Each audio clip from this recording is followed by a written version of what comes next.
I survived the Great Chicago Fire from 1871. So there was this many snakes. Just kidding, not that many snakes. There's actually a whole city called Chicago, and there's lots of great things back then. For example, there was a lot of crime in there too. That's a thing, but that doesn't mean that it's possible to have it there. But the thing is, this Chicago city has all the splendors that you can have painters and even sometimes farms and all that kinds of things. There was this boy named Oscar Starling, at least according to the back of this book here, who never actually wanted to come to Chicago. I guess he's the guy on the cover of the book. But then Oscar finds himself in the heart of this very big fire that literally Dave Pilkey wrote a comic about and had very much misinformation. And no one knows exactly how it began, but this part is clear. Chicago is doomed. Doom of Stone! And that's yeah. Chicago is like a giant gunpowder keg that's just about to explode. And an army of firemen tried to help, but too much fire, meaning that the water, as soon as it hits the fire, turns into steam.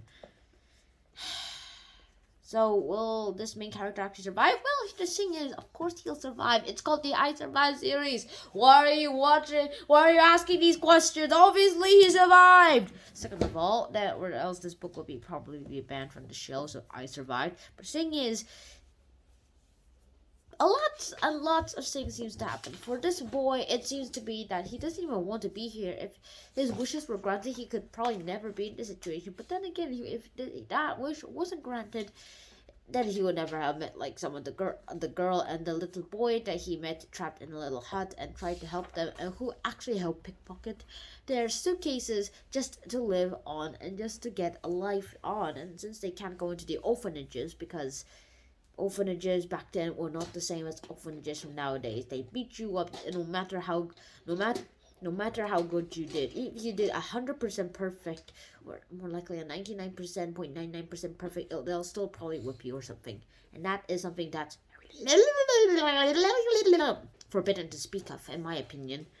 At least in my world, it is forbidden to speak of. So that is something that seems to be going on throughout this world in this part. And one more thing why I kind of think so, that why you should read this book, is to think about the actual thing that might happen.